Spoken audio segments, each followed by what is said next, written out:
O novo Código de Processo Civil deve ser votado pela Câmara ainda em agosto. É um dos projetos mais complexos em análise pelos deputados. O texto aprovado pela Comissão Especial tem 1.082 artigos e modifica as regras de julgamento de todas as ações na Justiça que não sejam penais. Isso inclui direito de família, direito do trabalho, do consumidor e os pedidos de indenização, por exemplo. Para discutir esse assunto, estão aqui no estúdio os deputados Efraim Filho, do Democratas da Paraíba, e Paulo Teixeira, do PT de São Paulo, relator do novo Código na Comissão Especial. Eu sou Fabiana Mello e começa agora o Brasil em Debate, uma produção conjunta da Rádio Câmara e da TV Câmara. Bom, obrigada pela presença dos senhores aqui no estúdio e eu gostaria de começar perguntando para o senhor deputado Paulo Teixeira quais são os principais pontos de mudança no Código, como isso vai afetar a vida dos brasileiros. Fabiana, eu quero agradecer a possibilidade de participar nesse programa, cumprimentá-la, cumprimentar o telespectador, cumprimentar o deputado Efraim Filho, dizer que nós estamos oferecendo de maneira consensual na comissão especial para ser votado no plenário o Código de Processo Civil. Evidentemente que depois de votado aqui na Câmara, ele vai para o Senado, porque ele partiu do Senado, né? Quais são as principais mudanças que nós estamos buscando introduzir? Inicialmente, nós queremos resolver grande parte das demandas, dos conflitos que vão para o judiciário, nós queremos resolver de forma consensual. Então, nós estamos estimulando a conciliação e a mediação. Assim, fica na justiça o que não tem solução. O conflito tem que ser resolvido pelo juiz. Mas, podendo o conflito ser resolvido de maneira consensual, nós queremos que seja feita essa forma de resolução de conflito. Então, nós estamos estimulando a mediação e a conciliação como o primeiro passo daquele conflito que vai para a justiça. Em segundo lugar, mecanismos mais efetivos de resolver causas que atulham a justiça. Quais são essas causas? Por exemplo, quando você vai corrigir um plano de saúde, o preço do plano de saúde, ou a caderneta de poupança, uma taxa de telefonia, isso às vezes leva milhões de causas novas para a justiça. O que nós estamos propondo é que, na medida que essas causas sejam discutidas, chega um determinado momento que cria-se um incidente, os tribunais decidem sobre o direito e aplica-se a todas as causas que estão em debate. Enquanto o Tribunal Superior não julga o precedente, suspende-se as causas. todas as outras causas das inferiores são suspensas. O que quer dizer que você não vai absorver o judiciário com causas com o mesmo direito, né? Isso é, o tribunal decide e se aplica a todas as causas, né? Isso foi uma inovação também. Uma outra inovação é que nós desestimulamos aquele recurso protelatório, não é? Se o recurso for protelatório, ele pode ter punições, inclusive pecuniárias, àquele recorrente que quer atrasar a decisão, sabendo que ele vai perder na sua causa, né? E também estabelecer... E os advogados, desculpe interrompê-lo, mas os advogados estão de acordo com isso? Então, eu acho que os advogados acabam concordando, embora não queiram perder esses seus instrumentos de recurso, porque sabem que muitas vezes a justiça é utilizada de maneira equivocada, né? Nós também estamos estabelecendo aqui um mecanismo de dizer o seguinte: o judiciário tem que tratar igualmente as pessoas, né? Às vezes você entra com uma causa, 3 pessoas entram com a mesma causa. Uma ganha, outra perde e outra ganha parcialmente. O que nós estamos dizendo é o seguinte: os juízes terão que aplicar os precedentes. Se já há uma decisão do Supremo, do STJ, dos tribunais de segundo grau, o juiz tem que aplicar aquela decisão, porque assim a justiça trata igualmente os cidadãos, né? Porque você prepara a justiça, ela dura anos para decidir uma causa e aí o juiz de primeiro grau não aplica aquela jurisprudência. Nós estamos dizendo o seguinte: tem que aplicar a jurisprudência e os precedentes judiciais. É uma outra inovação que nós estamos fazendo. Outra é que o juiz tem que justificar a sua decisão, ele tem que atacar todos os pontos trazidos à ação e justificar a sua decisão de tal forma que ele decidiu e está tudo ali devidamente justificado, né? E estabelecer também mecanismos, e aí o deputado Efraim Filho ajudou muito, de trazer essa tecnologia para dentro do processo. Então, por exemplo, você pode ter uma audiência que é feita com uma pessoa noutro estado, do que essa pessoa vir para esse estado e fazer uma audiência aqui presencial, nós podemos usar a tecnologia para a realização de audiências. Eu gostaria de ouvir o deputado Efraim Filho sobre isso e também sobre a expectativa do senhor em relação à votação em plenário. O senhor acha que será consensual ou pode haver alguma polêmica em torno, por exemplo, da necessidade de audiências de conciliação para a reintegração de posse de propriedades ocupadas, por exemplo?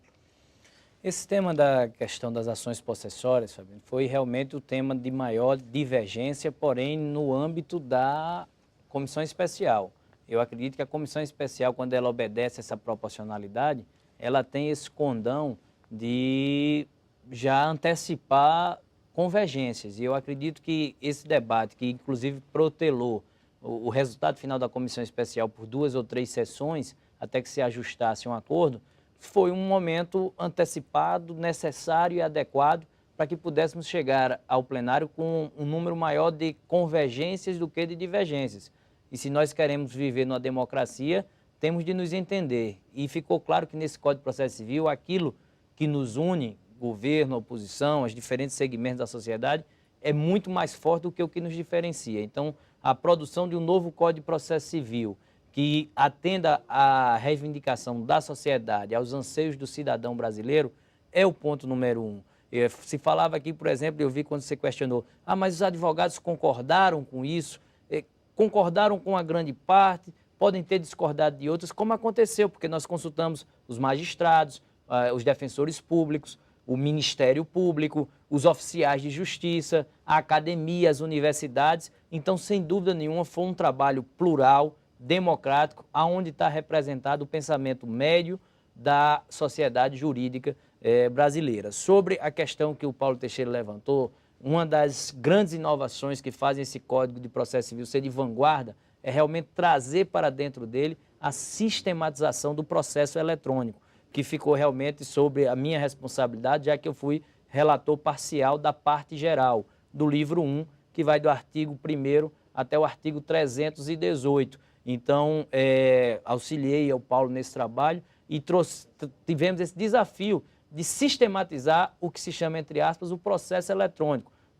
A nomenclatura, até porque a nossa realidade dos tribunais atuais nos permite falar de prática eletrônica dos atos processuais, mas é na tentativa de superar a burocracia, a morosidade dos papéis, os prazos de deslocamento, de comunicação, que são prazos impróprios, que acabavam dando uma morosidade não de dias, mas de anos aos processos. Então, eu acredito que essa prática virtual, ela tem condições sim de ser aplicada no Brasil e em pouco tempo será uma das grandes forças motrizes da superação dessa morosidade. Porque o povo brasileiro, quando olha para a justiça hoje, Paulo, Fabiano, ele tem 2 princípios populares. O primeiro, ele diz, eu não vou buscar a justiça porque quem vai ver o resultado desse processo são meus filhos, são meus netos. Porque demora. Porque demora. Ou então ele diz, eu não vou buscar a justiça porque eu ganho, mas não levo. É a ineficiência. Então esse código ele tem realmente esses 2 pilares que buscou solução. O problema da morosidade e o problema da ineficiência. Para isso, ações que dão mais celeridade e mais efetividade às decisões judiciais. Eu ia perguntar, falou-se sobre os advogados que foram consultados, que estão de acordo, por exemplo, com a questão da redução do número de recursos ou com uma penalidade para recursos que sejam visivelmente protelatórios. Agora, a questão da vinculação de decisões superiores, né, às instâncias inferiores, os juízes de primeira instância não podem considerar que a autonomia deles vai ser reduzida ao serem obrigados a seguir os precedentes estabelecidos pelos tribunais superiores, deputado Paulo Teixeira? Olha, Fabiana, como bem disse o deputado Efraim, nós procuramos dialogar com todos os segmentos, atender a todos os segmentos, os advogados, os promotores, os juízes, os defensores, os cartorários, mas também o interesse público deve dirigir todo o processo de um Código de Processo Civil, né? O que acontece hoje no Brasil é que você acaba fazendo com que a justiça demore anos para construir uma jurisprudência e ela não é respeitada, né? Então, essa autonomia que o juiz tem, ele tem parâmetros. Quais são os parâmetros? A lei, a jurisprudência, né? O que nós fizemos aí é vincular a jurisprudência, vincular os juízes ao que a justiça já decidiu, aos precedentes. Porque senão você cria uma outra situação, que é a situação do juiz decidir para o mesmo cidadão de maneira diferente. Então a sociedade acaba não tendo da justiça a isonomia, né? E o que precisa aí acontecer é que a justiça tem que decidir sobre fatos iguais de maneira igual. E neste princípio que nós então fizemos e valorizamos esse papel dos tribunais superiores de dizer sobre o direito, interpretar o direito e vincular as decisões a essa interpretação já consolidada. E também previmos mecanismos de mudança da jurisprudência, porque a jurisprudência ela não é estática, ela muda ao longo dos anos. Então nós estabelecemos mecanismos através dos quais os juízes podem mudar a jurisprudência, mas em não mudando a jurisprudência, ele terá que aplicá-la para garantir a isonomia do tratamento do cidadão perante a justiça. Há uma grande diferença, complementando, entre vincular e engessar a justiça. É realmente essa preocupação que nós tivemos. A vinculação vai partir como referência. Deputados, a gente vai continuar a discussão, mas dentro de alguns minutos. O Brasil em Debate vai fazer um pequeno intervalo e volta já.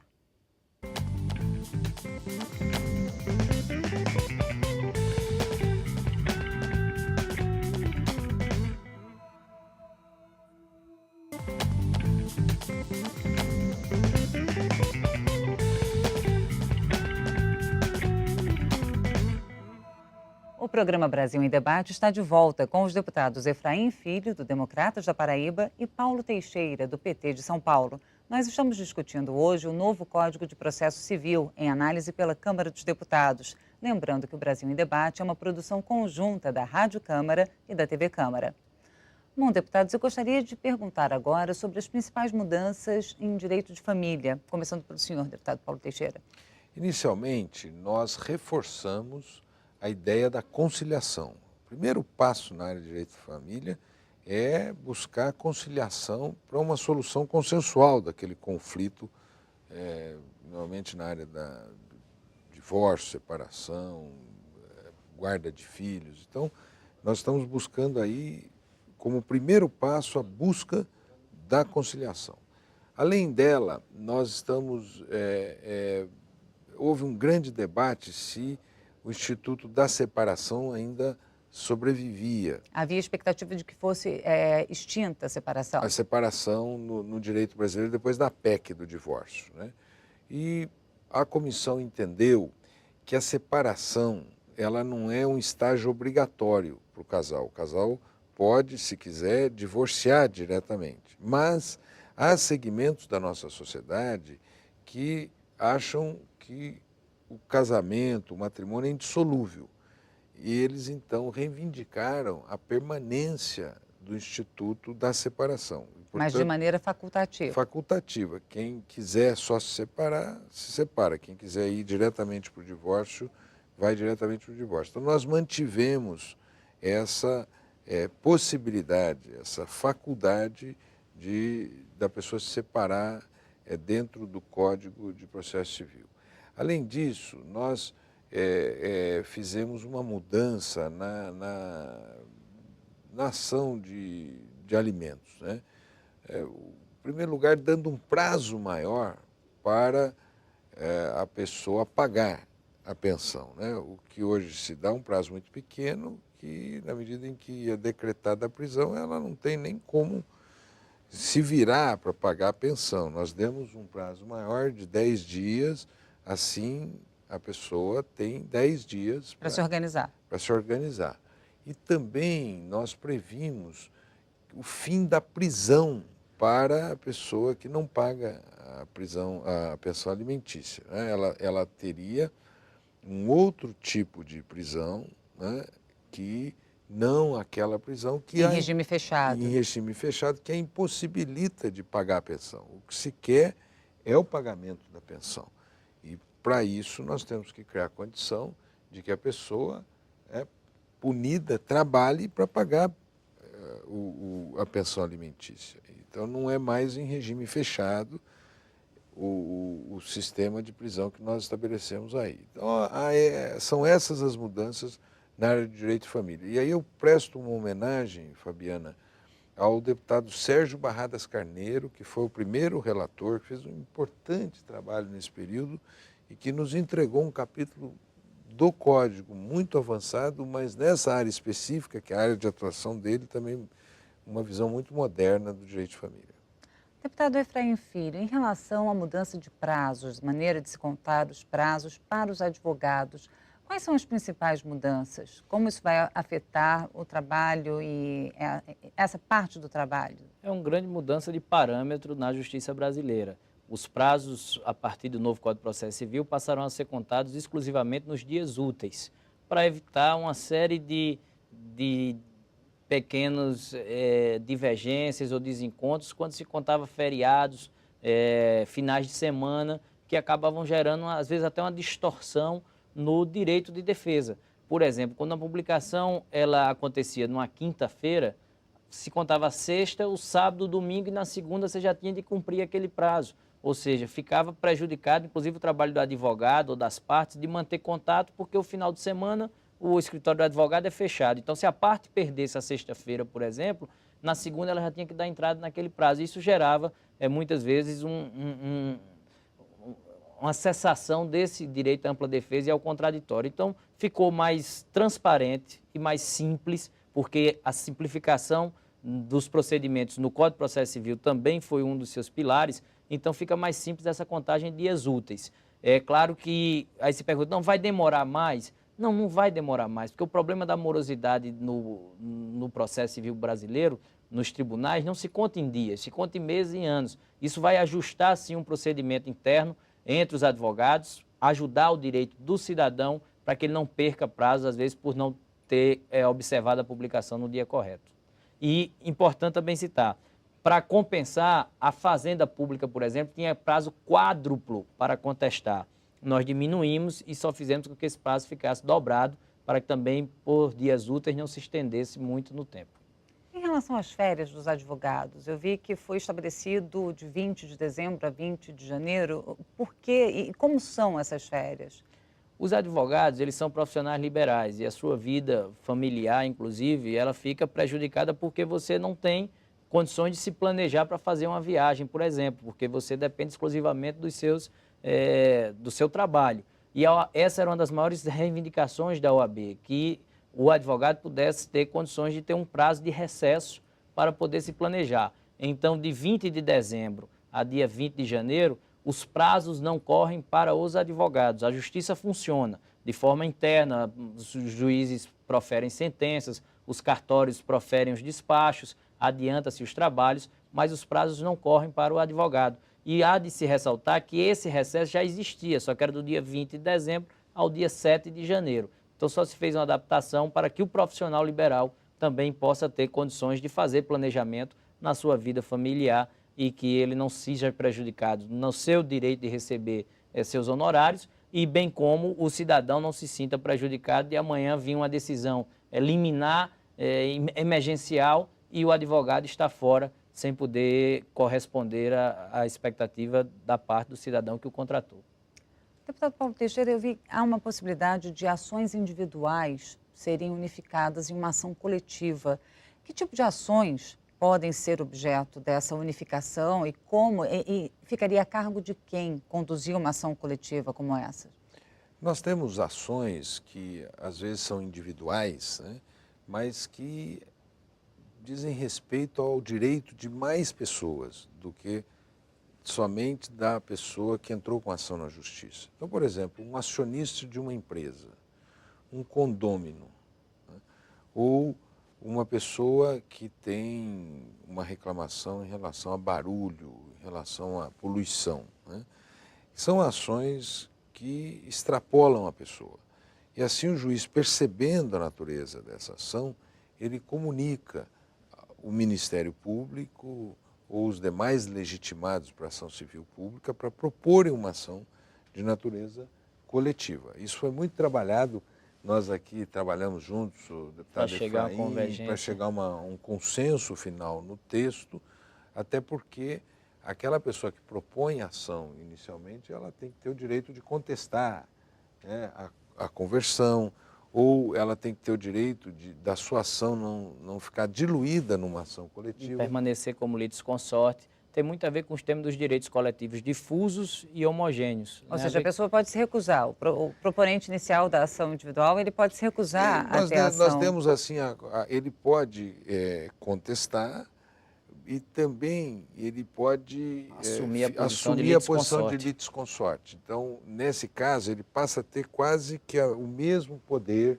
de um dos legitimados para a proposição da ação coletiva. Não é uma substituição processual pura e simples. Há uma substituição processual por um ente legitimado para propor essa ação coletiva, mas esse indivíduo ele fica também fazendo parte, né, da relação processual, tendo direito, na condição de litisconsorte, a produzir provas, a se pronunciar sobre o que ele pensa no processo. Essa é uma inovação também.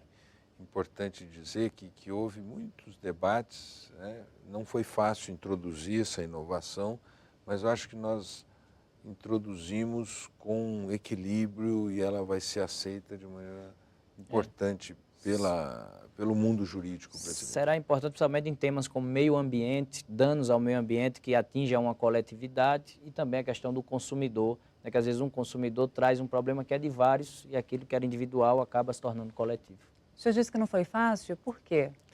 Porque houve resistência da parte de quais setores? Eu senti assim, que houve uma certa resistência da indústria brasileira, mas nós conseguimos fazer um diálogo com a indústria brasileira e ela compreendeu e ajudou no aperfeiçoamento desse instituto e ele foi introduzido. Eu quero também aqui fazer uma homenagem aos professores Kazuo Watanabe e Ada Pellegrini Grinover, que ajudaram na introdução desse instituto no novo Código de Processo Civil.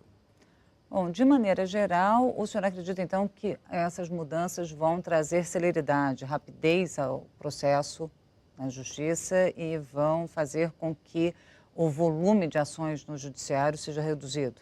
Nós queremos isso, celeridade, diminuir o volume e também decisões mais justas, mais compreensíveis para o cidadão, para que ele não tenha essa ideia de que eu vou para o Judiciário e vou perder sempre, eu sou o lado mais fraco. Não, nós queremos celeridade numa mão e na outra mão a aplicação de uma justiça isonômica, de uma justiça mais compreensível para todos. E também a ideia de que muitos dos conflitos podem ser resolvidos por meio da conciliação, né? E que a justiça pode resolver questões coletivas de maneira mais rápida, valorizando assim a decisão dos tribunais superiores. Esses são os nossos objetivos quando estamos propondo um novo Código de Processo Civil, mais moderno, na era digital, né? E também nós não podemos dar a ilusão que a justiça melhorará apenas tendo um novo Código de Processo Civil. Nós demos a nossa contribuição. A justiça precisa se organizar de maneira melhor para dar a sua contribuição para a melhoria da prestação desses serviços, né? Bom, eu agradeço muitíssimo. Fabiana, eu quero, se você me permitir, né, agradecer, elogiar aqui o trabalho do presidente da comissão, o deputado Fábio Tradi, que foi muito importante na condução, e esperamos votar no segunda quinzena do mês de agosto o novo Código de Processo Civil, e eu acho que, depois do trabalho feito aqui na Câmara, o Senado também vai contribuir para uma aprovação célere desse projeto, e nós entregaremos ainda esse ano o novo Código de Processo Civil para a população brasileira. Exato, e apenas somar aos elogios do Paulo Teixeira também o professor Fred Dier Júnior, que junto com o Paulo Teixeira e o relator Sérgio Barradas tiveram um trabalho, junto com a sua equipe, exemplar e absolutamente imprescindível para que o Código ficasse hoje como está, aprovado pela sociedade jurídica e pelo povo brasileiro. Foi uma homenagem justa ao Fred Dier, ao Luiz Henrique Volpe Camargo e tantos outros juristas brasileiros da nova geração e da geração mais antiga que contribuíram. Todo o Brasil participou desse debate. Sem dúvida. Deputado Paulo Teixeira, deputado Efraim Filho, muito obrigada pela presença dos senhores, parabéns pelo trabalho, boa sorte na votação em plenário. E o Brasil em Debate termina aqui. Muito obrigada a você que nos acompanhou pela Rádio Câmara ou pela TV Câmara. Eu sou Fabiana Mello e espero você em uma próxima oportunidade.